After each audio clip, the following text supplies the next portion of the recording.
안녕하십니까. 청소년 상담사 2급, 3급 면접시험 대비 오리엔테이션을 시작하도록 하겠습니다. 청소년 상담사 2급, 3급 우선 필기시험을 합격하신 분들 진심으로 축하드립니다. 또한 청소년 상담사 1급 시험을 보신 분들이 이 면접 강의 오리엔테이션을 보고 있다면 그분들도 청소년 상담사 1급 시험을 필기시험 합격하신 것을 축하드립니다. 이번 필기시험은 관년도와 좀 비슷하지 않았나 라는 생각을 해봤습니다. 몇 과목 조금 어렵다라는 후기도 있었지만 합격하는 분들도 종종 후기를 올리는 것을 보았습니다. 그래서 청소년 상담사 필기시험이 결코 만만치는 않구나 라는 후기를 많이 읽어봤습니다. 그 어려운 필기시험에 합격을 하시고 이제 면접시험을 여러분들이 준비를 하셔야 되는데 거기에 대한 대비책을 어떻게 하는 게 좋은지 말씀을 드리도록 하겠습니다. 나눔 CPS에서는 청소년 상담사 면접 가이드라고 해서 2급, 3급 공통의 교재가 9월 22일 출간 예정입니다.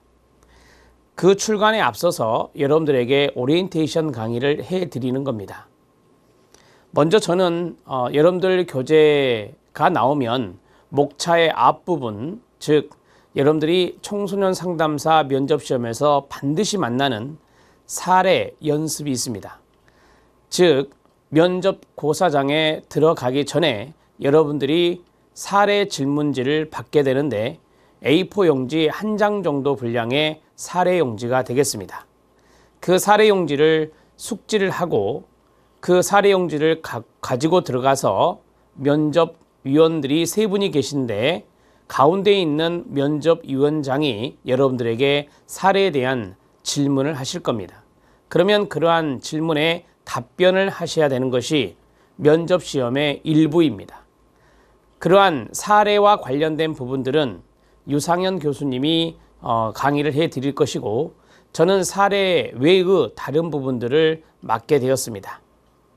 유상현 선생님은 상담 전문가이십니다. 지금 현재도 상담을 진행하고 계시고 그러한 분들이 훨씬 여러분들에게 좋은 도움을 주실 것이다 라는 판단하에 유상현 교수님을 초빙해서 여러분들이 사례에 잘 대비할 수 있도록 하였습니다. 그 교수님의 강의로 여러분들이 사례에 대한 자신감을 갖길 바랍니다. 사례에 대한 오리엔테이션은 유상현 교수님이 별도로 진행을 할 것이고 저는 전반적인 큰 그림을 그려드리는데 주안점을 두고 오리엔테이션을 하겠습니다. 여러분들이 교재를 받으시면 그 교재의 맨 앞부분부터 순서대로 차근차근 말씀을 드리도록 하겠습니다. 맨 앞장에는 프리페이스, 머릿말이 있습니다. 이 머릿말에 여러분들이 이제 2017년 청소년 상담사 면접 가이드의 특징이 있는데 그 특징을 간략하게 말씀을 드리겠습니다. 첫 번째는 우리 청소년 상담사 면접의 평정 항목이 5가지가 있습니다. 그 5가지는 뒤에 나오는데요. 그 5가지 평정 항목에 맞추어서 대표성이 있는 중요 질문들을 구성하여 여러분들에게 교재와 강의로 제공할 겁니다.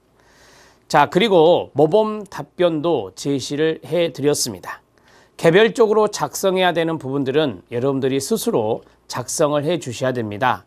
개인의 경험이라든지 인성이라든지 이런 것들은 여러분들이 개별적으로 작성해 보는 것이 필요합니다. 자, 두 번째로는 우리가 이제 실기시험에서 사례가 주어진다라고 했습니다. 그 사례 연습에 상당히 많은 사례가 있는데 이것은 기존에 출제되었던 사례 문제들로 구성을 했고 그 사례에 대한 모범 답변도 제시를 하였습니다. 그 외에 부연적인 설명을 유상현 교수님이 자세하게 해 주실 것입니다.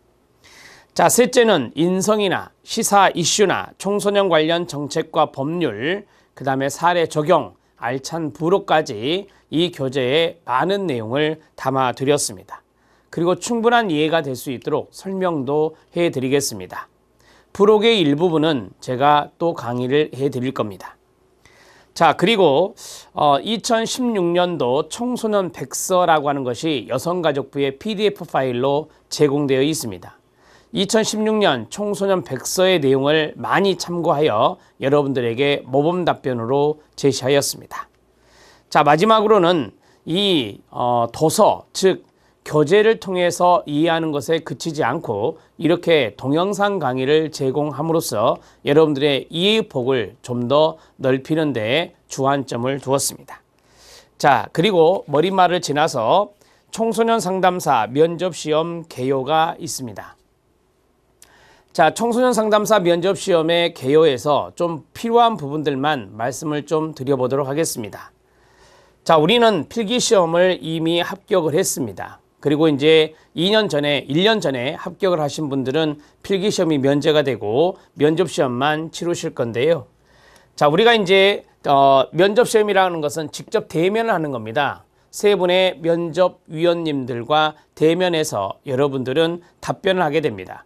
대개 2명이 한 조가 되어서 들어간다고 알고 계시면 됩니다. 그러니까 3대1의 면접이 아니라 3대2의 면접이 된다. 이렇게 생각하시면 되고요. 여러분들의 잠재적인 능력이나 창의력이나 사고력 이런 것들을 면접시험에서 알아보는 것입니다. 자, 결론적으로 면접시험은 최종적으로 여러분들의 인성, 청소년 상담사로서의 인성을 갖추고 있는가 기본적으로 보겠죠. 그리고 여러분들이 가지고 있는 전문 지식의 정도를 필기시험을 합격했다 하더라도 여러분들이 구술로 어느 정도의 전문성을 지니고 있는가 그것을 판단하게 되는 것입니다. 그래서 구술시험이자 인물시험이라고 말할 수 있겠습니다. 자, 그리고 면접시험에서 여러분들이 답변을 해야 되는데 그 답변은 너무 길게 답변하는 것, 너무 짧게 답변하는 것 이런 것들은 지양하셔야 됩니다. 적당한 분량의 답변을 하실 때 구체적이면서 명확하고 경험적, 그러니까 여러분들의 경험, 에피소드라고 하는 것이 있는데 그러한 것들을 덧붙여서 말씀을 해주시면 더 좋습니다. 물론 모든 답변에 다 에피소드가 들어갈 수는 없습니다. 그리고 많은 응시자들이 청소년 상담사의 업무, 그리고 청소년 분야의 정책 이런 것들에 대해서 잘 숙지하지 못해서 감점을 당하는 경우가 많습니다. 청소년 상담사 면접시험이니 청소년 상담사로서의 업무라든지 청소년과 관련된 정책 정도는 여러분들이 알고 계셔야 된다는 것입니다. 즉, 청소년 상담사의 업무는 무엇이고 청소년 분야에서 어떠한 정책이 이루어지고 있는지 이러한 것에 대해서 홈페이지, 여성가족부 홈페이지는 가장 기본적으로 들어가야 되겠죠. 그 다음에 청소년 백서 이런 것들을 조금 최신의 자료를 읽어볼 필요가 있겠습니다. 자, 그리고 여러분들이 질문을 받았다. 그럼 무작정 답변하지 마시고 그럼 두서없이 돼요. 따라서 이런 것들을 예상 답변을 압축해서 표현하는 기술을 익히는 게 상당히 중요합니다. 이 압축하는 기술은 대개 2갈씩의 문장이 좋습니다. 2갈씩의 문장을 저는 많이 권유하는데요. 여러분들이 하고자 하는 결론, 하고자 하는 주장 이걸 가장 먼저 이야기를 하고 그 다음에 거기에 대해서 양념을 치는 즉 부연 설명을 하는 그러한 것들이 좋은 답변이 됩니다. 논리성도 느껴지고 아주 질서정연한 느낌이 들기 때문에 이러한 것들을 여러분들이 잘 연습해 주시면 좋겠습니다. 자, 면접시험의 개요 이 내용은 여러분들 교재에 보시면 청소년 상담사 면접시험 개요 1번 개요에 나와 있는 내용이었습니다. 자, 그 다음에 면접시험의 일정을 한번 보도록 하겠습니다. 여러분들 이제 면접시험에 공고가 나왔는데요. 이 면접시험 공고, 이러한 공고를 보면 2017년 10월 30날 월요일날 09시부터서 11월 8일 수요일까지 10일간 수요일날 6시까지입니다. 18시니까 이 10일간 원서 접수를 하게 됩니다. 원서 접수 기간 놓치지 마시고 다시 한 번 더 공고문을 살펴주시기 바랍니다. 일정이 중요하니 달력의 일정표에 맞춰서 체킹을 잘 해주시기 바랍니다. 자, 그리고 면접시험의 시행입니다. 면접시험의 시행은 12월 2일입니다. 12월 2일 토요일부터 12월 3일 일요일까지 이틀간 주어지게 됩니다. 여러분들이 그 토요일 날 시험을 볼 수도 있고 일요일 날 시험을 볼 수도 있는데요. 토요일 날 시험 보는 분들은 이 자료를 얻을 때 조금 힘든 점이 있습니다. 우리가 청소년 상담사 면접시험이 끝나면 어디 고등학교 몇 시 고사장에서 몇 고사장에서 질문 받았던 겁니다 라고 후기가 쭉 올라옵니다. 그러면 일요일 날 면접시험 하신 분들이 조금 더 부드러울 수 있고 유익할 수 있습니다. 물론 이거는 상대평가가 아닙니다. 절대평가예요. 자, 예를 들어서 어떤 사람을 누르고 경쟁에 의해서 합격하는 게 아니거든요. 따라서 이러한 것들이 후기가 잘 올라오는 편인데 그 후기들을 잘 참고해서 여러분들이 보시면 되겠고, 토요일 날 오전에 하신 분들이 상당히 힘들겠죠. 토요일 날 오전에 하신 분들도 오전 끝나고 나서 후기 올려주면 또 오후에 하신 분들이 또 유익한 정보를 얻어서 거기에 맞춰서 또 연습을 해갈 수 있습니다. 자, 그리고요. 우리가 이제 그 필기시험과 면접시험에 합격 예정자 발표가 있습니다. 합격 예정자 발표는 12월 13일 수요일 날이 됩니다. 12월 13일 수요일 날 09시에 산업인력공단 청소년 상담사 홈페이지, 그러니까 전문 자격으로 들어가서 청소년 상담사 홈페이지에 들어있다, 이렇게 보시면 되겠습니다. 자, 이게 끝난 게 아닙니다. 이제 우리가 이제 시험을 다 치르고 합격 예정자가 발표됐잖아요. 합격 예정자란 말을 쓰는 이유는 응시 자격이 되느냐, 그걸 마지막으로 판단해야 됩니다. 그래서 응시 자격 서류 제출이 합격 예정자에 한해서만, 응시 자격 서류 제출이 2018년 2월 19일 월요일부터 2월 27일 화요일까지, 화요일 6시까지입니다. 이때 이제 서류 제출이 끝나면 그 서류 이제 합격 예정자 N 서류까지 통과가 되잖아요. 그러면 최종 합격자가 되는 겁니다. 그래서 최종 합격자 발표는 참 늦습니다. 2018년 3월 21일이 됩니다. 수요일 날 09시에 산업인력공단 청소년 상담사 홈페이지에 최종 합격자 발표가 이루어집니다. 그러니까 여러분들이 지금 9월 달에 필기시험을 봤는데, 그 2017년도 9월 달에 필기시험을 봤는데 최종 합격자 발표가 2018년 3월 말입니다. 자, 상당히 오래 걸리죠. 여러분, 한 6개월 정도 걸리는 것 같습니다. 이 이제 절차가 필기시험, 그 다음에 면접시험, 그 다음에 응시 자격서류 제출해서 최종 합격자 발표까지 4단계를 거치게 되는데, 그 4단계를 거치고 나서 여러분들이 또 연수를 받으셔야 돼요. 연수를 받아야 자격증을 받을 수가 있습니다. 그래서 상당히 오랜 기간이 걸리는 이 시험 과정이다, 이렇게 보시면 되겠습니다. 자, 우리가 이제 연수는 산업인력공단이나 아니면 산업인력공단 거기에서나 또는 한국청소년상담복지개발원 여기에서 이제 공지를 많이 해줍니다. 그럼 여러분들이 거기에 일정에 맞춰서 신청해서 하시면 돼요. 청소년 상담사 면접시험 최종 합격 이제 발표했습니다. 최종 합격자 발표하고 나서 바로 연수를 하실 필요는 없어요. 여러분들이 시간을 정해서 이 시기가 좋겠다. 그 당해 연도가 됐든 그 다음 연도가 됐든 그 다음 연도가 됐든 연수를 받으시면 되는데, 연수는 될 수 있으면 빨리 받는 게 좋아요. 제가 보니까 연수가 조금 더 까다로워지고 있는 것 같습니다. 그래서 연수를 될 수 있으면 빨리 받으시기 바랍니다. 자, 됐고요. 우리가 이제 면접시험의 평가 항목 합격 기준이 있습니다. 여러분들 교재 3번 있죠. 3번에 보면 평가 항목 5가지가 나와 있어요. 이 5가지와 그 다음에 합격자 결정에 대해서 말씀을 드리도록 하겠습니다. 평가 항목의 첫 번째를 같이 한번 읽어볼까요? 시작! 청소년 상담사로서의 가치관 및 정신 자세. 두 번째, 시작! 청소년 상담을 위한 전문적 지식 및 수련의 정도. 3번, 시작! A. 품행 및 성실성. 4번은 의사 표현의 정확성과 논리성. 5번째는 창의력, 판단력, 지도력입니다. 따라서 이러한 5가지 평정 항목을 면접위원 3분이 그 5가지의 평정 항목에 그 평정표가 있거든요. 거기에다가 점수를 매기는 겁니다.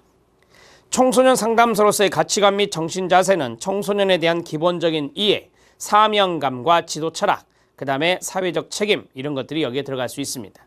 자, 그 다음에 청소년 상담을 위한 전문적 지식 및 수련의 정도는 청소년 관련 법령과 정책에 대한 이해 나오죠. 청소년 분야에 대한 기초 전문 지식 나오죠. 청소년 상담 프로그램에 대한 이해 및 운영 능력, 이런 것들이 들어갑니다. A. 품행 성실성은 사용 용어가 적절한지, 그 다음에 자질 및 태도는 있는지, 성실한 답변을 위한 노력을 하고 있는지 이런 것들을 보게 됩니다. 의사표현의 정확성과 논리성은 질문 내용에 대해서 이해를 했는지, 답변이 얼마나 정확한지, 논리적인 의사표현, 제가 앞에서 말씀드렸던 두 가지씩이요. 자, 그 다음에 원활한 의사소통을 위한 전문성이라든지, 그 다음에 창의력, 판단력, 지도력이 있는데요. 환경 변화에 따른 창의적인 청소년 상담 능력, 긴급 위기 상황 발생 시 문제 해결 대처 능력, 개인적인 역량 강화나 발전 방안, 이런 것들이 여기에 들어갈 수 있겠습니다. 여기 안에 이제 사례들이 들어간다 이 말이에요. 그 사례들은 2번 청소년 상담을 위한 전문 지식이나 수련의 정도, 이게 돼 있다면 사례를 잘 개념화하거나 사례에 대해서 답변을 잘 할 수 있겠죠. 자, 그 다음에 5번 창의력과 판단력, 여기 있는데요. 창의적인 청소년 상담 능력이 있는지, 그러한 것들을 보는 겁니다. 그러니까 이론에 입각해서 우리가 이제 하는 것도 중요하지만 여러분들의 창의성도 상당히 중요할 수 있기 때문에 창의적인 상담 능력을 갖고 있는지, 그리고 긴급 위기 상황이 발생했다, 청소년이나 청소년 가족에게 어떻게 문제 대처하는지, 그런 것들이 이제 사례에 담아질 수 있거든요. 그러한 것들을 잘 보시면 되겠습니다. 합격자 결정입니다. 면접시험 합격자 결정에 있어서 면접위원회 평정한 합계가 각각 15점 이상을 얻은 자가 합격자로 결정이 됩니다. 각각 15점이라고 있거든요. 평정 항목이 봐요. 5개죠. 5개. 따라서 우리가 이제 상, 중, 하 이런 식으로 하거든요. 상, 중, 하. 그러면은 상을 맞았다 그러면 이제 3, 5, 15, 15점이 된다라고 보시면 되겠습니다. 자, 다만 면접위원회 과반수가 어느 하나의 평가 사항에 대해서 1점에 동그라미요. 그럼 하를 맞았다는 거거든요. 하를 맞은 거예요. 1점으로 평정할 때에는 평정 점수 합계와 관계없이 불합격됩니다. 과반수라면 2명이 돼요. 1.5명 이상이니까 2명이 되는 거예요. 그래서 2명이 어떤 평정 항목에 하를 쳤다 그러면 이것은 여러분들이 아무리 15점 이상이 넘었다 하더라도 탈락이다, 이렇게 보시면 되겠습니다. 자, 면접시험 수험자 유의사항이 있는데 이건 참고하셔도 되겠습니다. 그래도 한번 읽어주십시오. 자, 이제 고득점 면접 10개명에 대해서 보도록 하겠습니다. 자, 고득점 면접 10개명, 이 내용이 있는데요. 여기에서 여러분들이 노란색으로 되어 있는 부분이 지금 진하게 되어 있는 부분이에요. 교재에서 그 내용들을 잘 보십시오.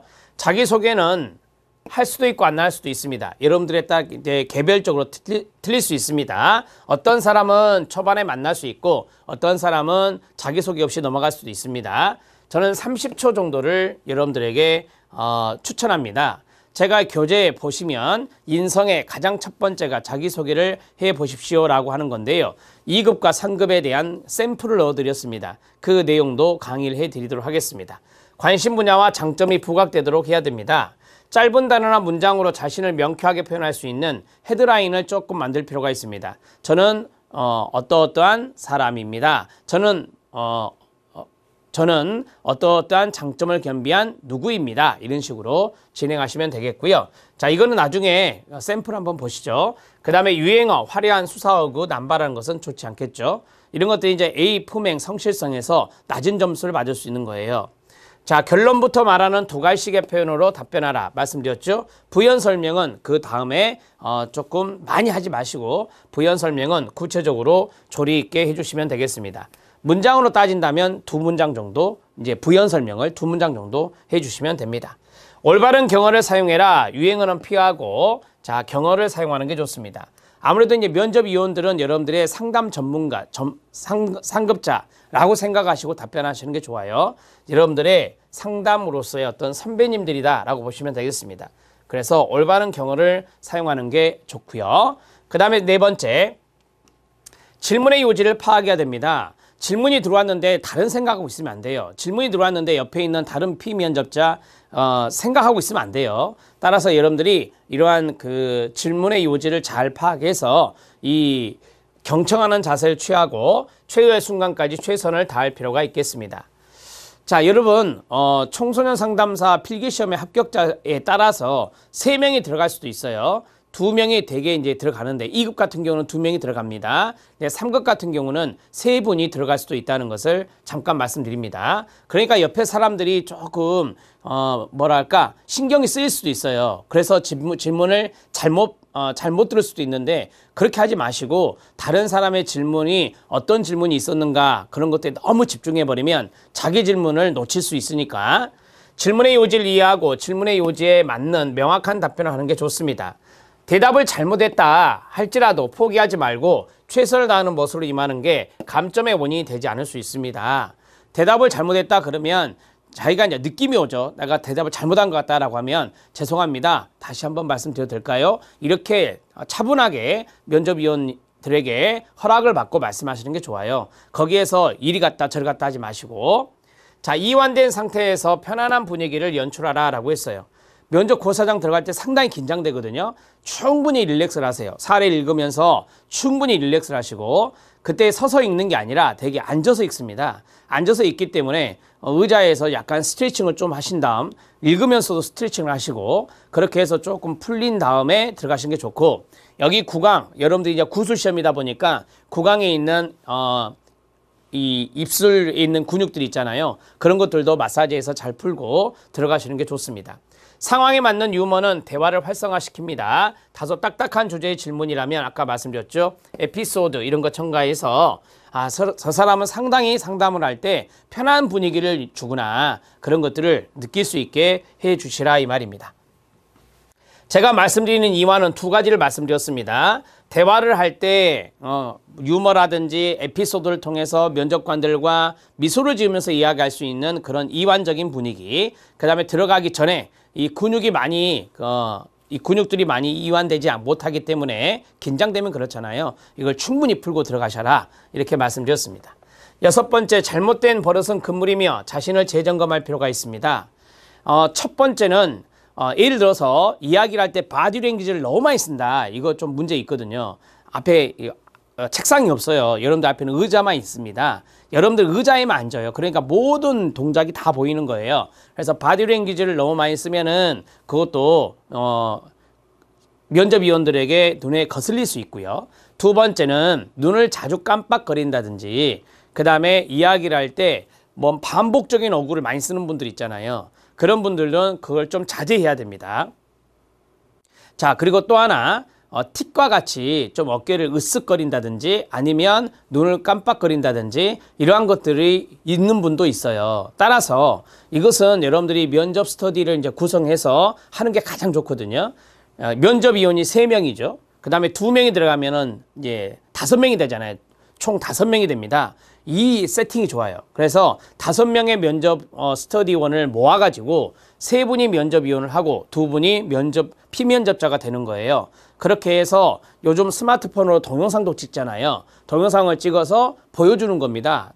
너가 이렇다. 그렇게 해서 코멘트를 주고 그 다음에 여기 이제 끝났잖아요. 그러면은 면접위원 했던 분들이 코멘트를 5분 정도 주는 게 좋아요. 그렇게 해야 발전 가능성이 생깁니다. 버릇이 이거네. 말할 때 버릇이 이거다. 고치자. 그 다음에 표정도 좀 표정도 어둡다. 그 다음에 다리를 떤다든지 바디랭귀지가 너무 심하다. 틱이 좀 보인다. 이런 것들을 지적해주면 그것을 금방 고칠 수 있거든요. 혼자 자기 스스로 고치려면 너무 힘들어요. 그래서 위원과 피면접자의 세팅에 스터디를 만들어서 진행하면 가장 좋습니다.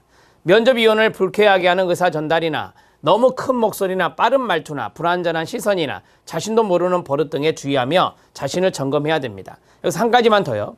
이야기를 할 때 너무 빨리 말씀하지 마세요. 그 다음에 너무 느려도 문제가 돼요. 답답해 보이거든요. 그래서 너무 빠르거나 느린 말투보다는 적절하게 아이 컨택, 질문을 한 면접위원의 눈을 주로 보세요.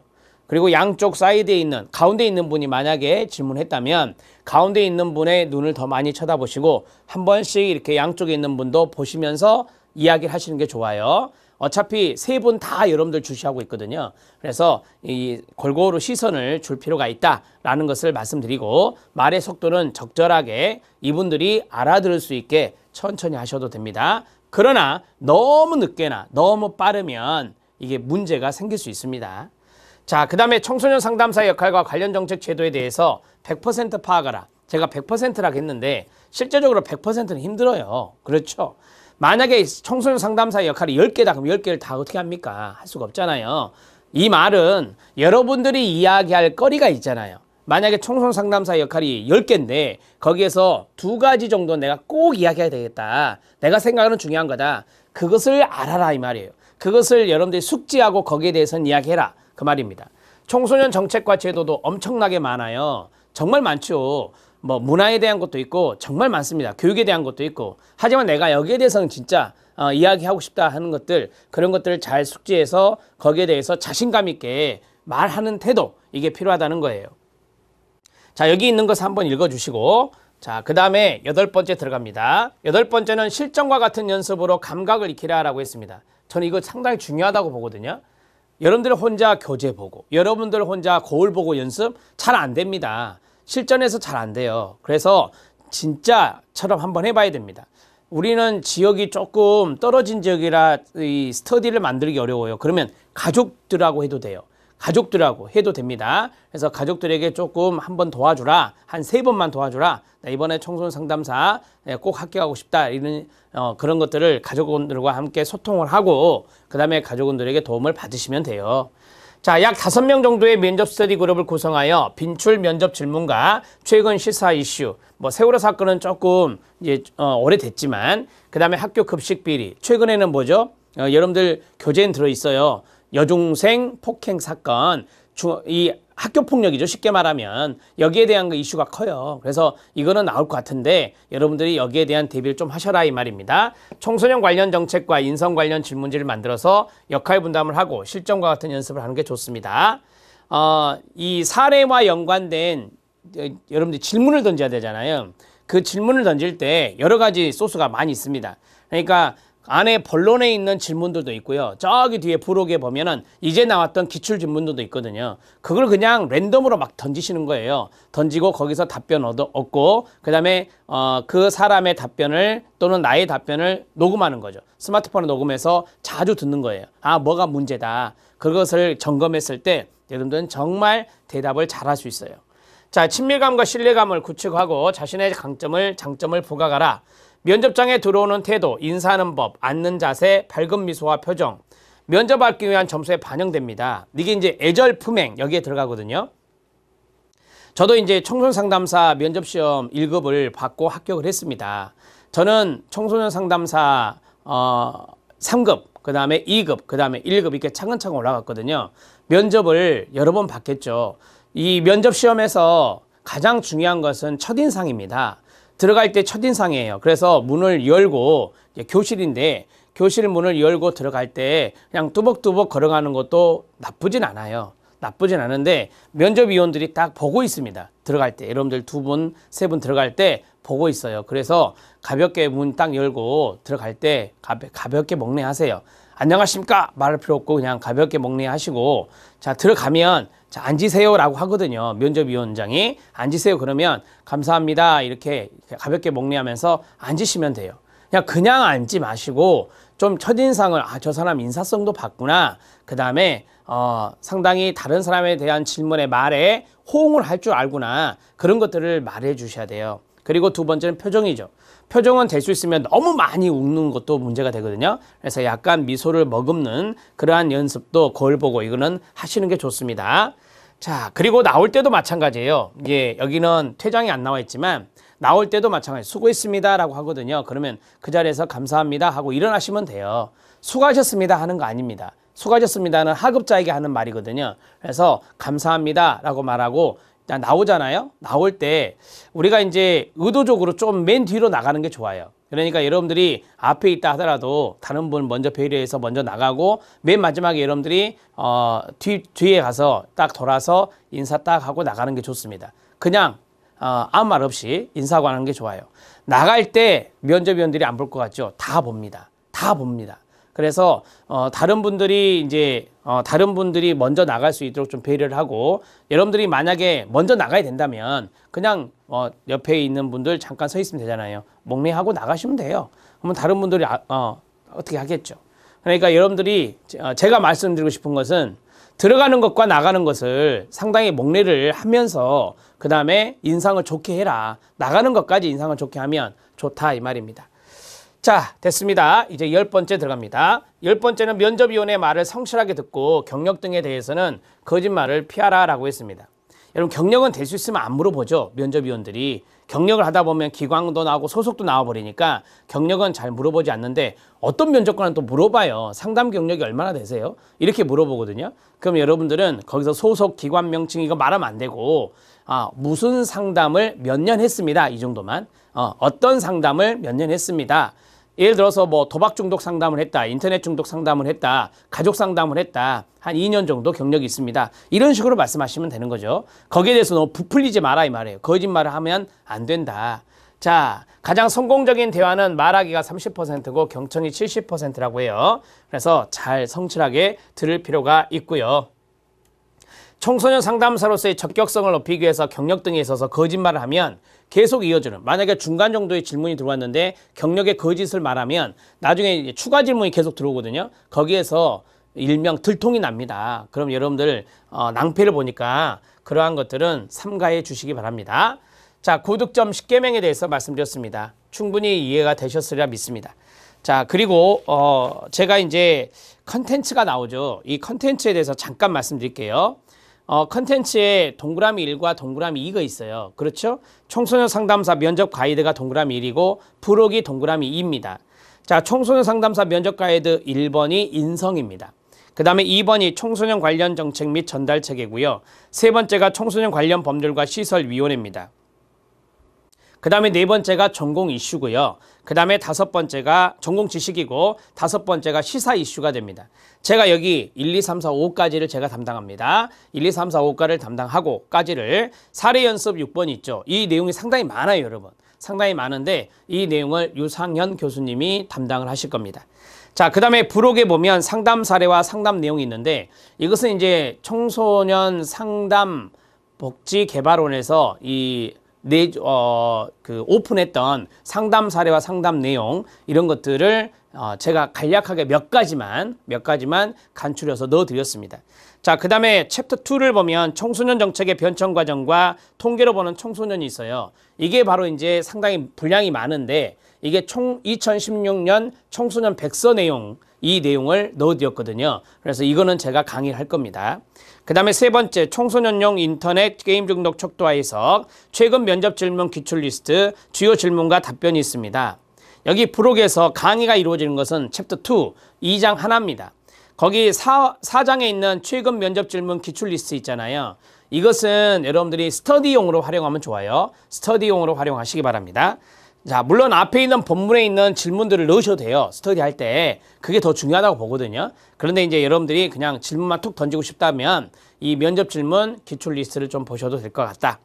주요 질문과 답변은 뭐냐면 제가 이제 네이버 카페와 다음 카페 커뮤니티를 운영하고 있잖아요. 저희 나눔 복지교육원이라고 하는데 나눔 복지교육원에서 올라온 질문들이 있어요.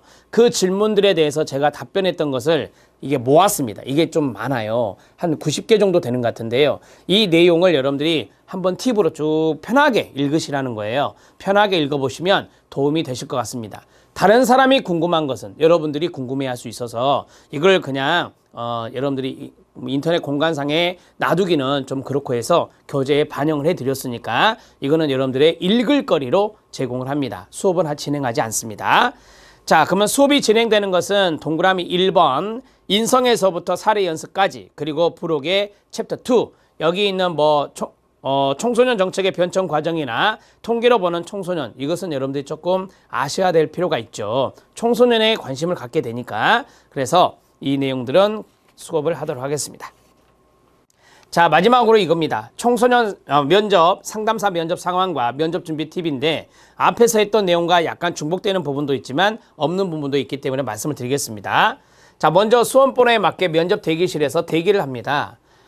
우리가 이제 그 수험번호에 맞게라고 하는 것은 뭐냐면 그 수험번호 이게 좀 앞에 필기시험 보듯이 필기시험 앞에 있잖아요. 그렇게 이제 앉아 있습니다. 이렇게 쭉 앉아 있으면 이제 면접 도우미가 오세요. 자, 면접 도우미가 온 후 수험번호 순서대로 앞으로 나가 자신의 직접 면접 번호표를 무작위로 뽑습니다. 이게 무슨 말이냐면 면접 번호표가 있어요. 그러니까 수험 번호대로 면접을 하는 게 아니라 여러분들이 이렇게 1, 2 이런 식으로 면접 번호표가 있어요.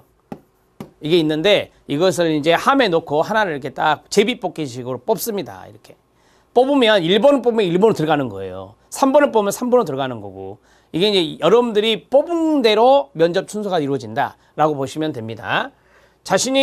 면접이 이루어지는 고사실에는 자신이 뽑은 순서대로 3인 1개조 또는 2인 1개조라겠죠. 3인 1개조 또는 2인 1개조로 들어가게 되는데, 만약 결시생이 있으면 2명이 들어갈 수도 있어요. 2인 1개조면요, 혼자 들어갈 수도 있어요. 그런데 이제 뒤에 사람들이 있다 그러면 같이 묶어서 들어가는 거예요. 근데 이제 맨 마지막에 혼자 남았다 그러면 혼자 들어가야 됩니다. 그런 케이스가 있습니다. 자, 면접 이유는 3명입니다. 이거는 거의 고정된 것 같고요. 자, 질문은 무작위로 하기 때문에 자신이 가장 먼저일 수도 있고 가장 나중일 수도 있습니다. 이게 무슨 말이냐면요, 이제 두 분이 있잖아요. 그러면은 만약에 피면접자가 2명이다. 그러면은 내가 이쪽에 있는 오른쪽에 있는 사람, 제가 봤을 때 오른쪽에 있는 사람이 먼저 받을 수 있고 왼쪽에 있는 사람이 먼저 받을 수 있다는 거예요. 근데 대부분 이렇게 하시더라고요. 오른쪽에 있는 사람을 먼저 던졌잖아요. 그러면 이렇게 가요. 그 다음에 다시 이리 오고 다시 이리 갑니다. 그러니까 한 사람만 계속해서 질문하는 게 아니라, 자, 3명일 때는 만약 3명이 들어갔다. 3명이 들어가면 이렇게 가고 이렇게 오는 게 일반적입니다. 자, 만약에 이쪽부터 물어봤다 그러면 이렇게 갔다가 이렇게 오는 거죠. 가운데 먼저 물어보는 것은 좀 드물어요. 거의 드뭅니다. 그래서 이렇게 갔다가 이렇게 간다. 이렇게 정리하시면 되겠고, 처음부터 자기소개하는 질문은 그리 많지는 않지만 질문 중간중간에도 많지 않아요. 그러니까 쉽게 말하면 이거죠. 자기 질문이라고 하는 것을 처음부터 질문하는 케이스도 그리 많지 않고, 중간에 하는 것은 더더군다나 없고, 그래서 자기소개하세요 라고 하는 것은 나온다면 맨 앞에 나와요, 되게. 근데 많지는 않다, 그 말입니다. 여기에서 조심해야 될 게 이겁니다. 기관 소속 명칭은 이야기하지 않습니다. 요거는 여러분들이 꼭 지키셔야 돼요. 저는 무슨 상담 기관에서 무슨 직급으로 일을 하고 있습니다. 그것은 말씀하지 않으시는 거예요. 이거는 면접 도우미가 주의사항에서 말씀해줘요.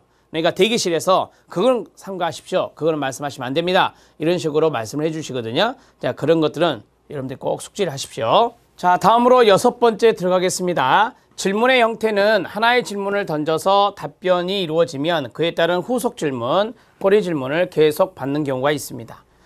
자, 이거는 이제 여러분들이 면접 고사장의 상황에 따라 좀 틀립니다. 어떤 분은 꼬리 질문을 던지는 분이 있고, 어떤 분은 꼬리 질문을 던지지 않고 그냥 하나씩 물어보는 분이 있어요. 그러니까 이런 거죠. 면접위원이 3분이잖아요. 그러면 3분이 한 사람한테 하나씩 물어요. 자, 이해되셨죠? 그 다음에 또 다른 분한테 하나씩 물어볼 거 아니에요. 그러면 질문이 6개가 됩니다. 그 고사장에서. 이 6개의 질문이 왔다 갔다 하잖아요. 그러면 시간이 5분에서 10분 정도 될 수 있습니다. 이제 이거는 왜 갭이 좀 생기냐면, 질문을 했는데 답변을 못 한다거나, 질문을 했는데 답이 너무 길다거나, 답변이 길다거나, 이런 것에서 이제 좀 차이가 있을 수 있죠. 그래서 면접위원도 앞에 아마 스탑워치가 있을 겁니다. 시간을 똑같이 공정하게 해야 되니까 시간을 똑같이 한 10분 정도로 맞춰준다면 여러분들이 질문을 조금 더 받을 수도 있습니다. 자, 그 다음에 옆에 있는 응시자는 앞 응시자의 질문을 재차 받을 수도 있고요. 전혀 다른 질문도 받을 수 있습니다. 앞에 있는 피면접자가 답변을 잘 못했다 그러면 다른 분한테 물어볼 수도 있는 거죠. 근데 앞에 있는 분이 답변을 잘했다면 이분은 다른 새로운 질문을 받는 확률이 아주 높아요. 자, 그리고 이분한테 했던 질문을 나한테도, 그러니까 왼쪽이나 오른쪽에 있는 피면접자가 했던 질문을 나한테도 다시 던질 수 있으니까 잘 듣고 있을 필요가 있겠죠. 자, 단정한 복장으로 입실할 때와 퇴실할 때 밝은 미소로 면접위원들을 응시하면서 앞에서 말씀드린 대로 가벼운 목례를 잊지 않는 게 좋습니다. 자, 제가 이제 뒤에 있는 부분은 말씀드렸지만 복장 이야기를 좀 하면, 복장은 저도 이제 정장을 입고 갔었는데요. 정장이 있는 분은 정장을 입고 가세요. 그게 편할 수 있습니다. 복장에 대한 고민 안 해도 되니까요. 근데 이제 정장이 없다 그러면 캐주얼만 피하시면 됩니다. 캐주얼만 피하고 여러분들이 단정하게 옷을 입고 가시면 됩니다.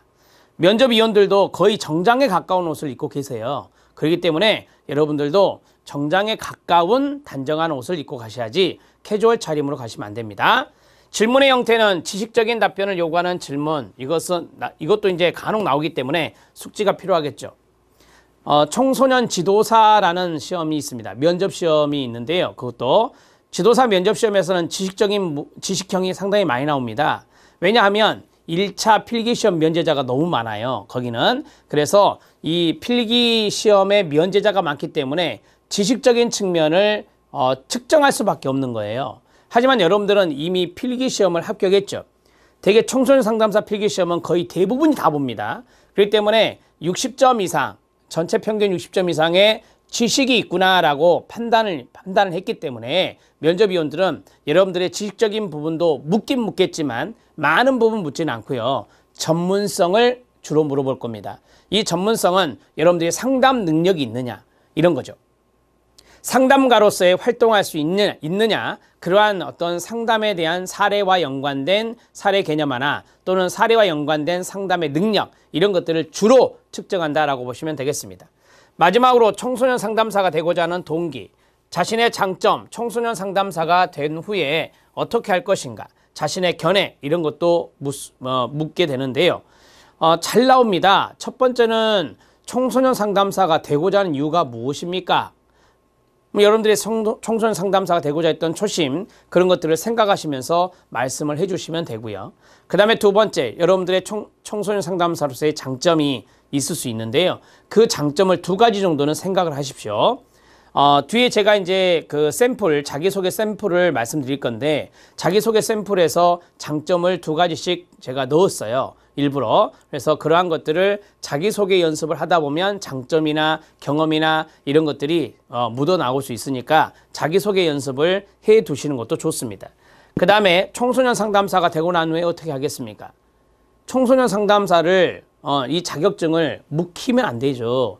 활용해야 됩니다. 그래서 여러분들이 되고 난 후에 청소년 상담과 관련된 기관에 취업을 해서 종사자로서 최선을 다하겠습니다.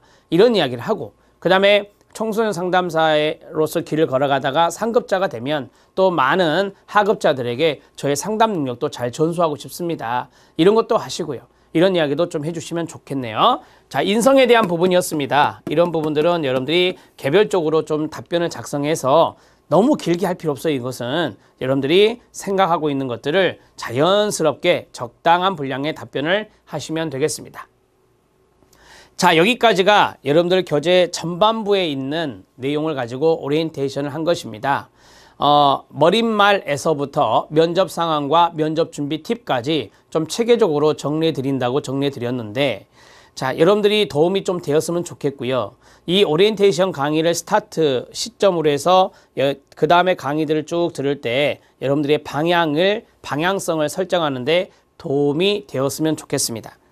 부디 청소년 상담사 최종 합격자 되시고 연수도 잘 받으셔서 청소년들에게 정말 귀감이 되는 청소년 상담 전문가가 되시길 기도하겠습니다. 수고하셨습니다.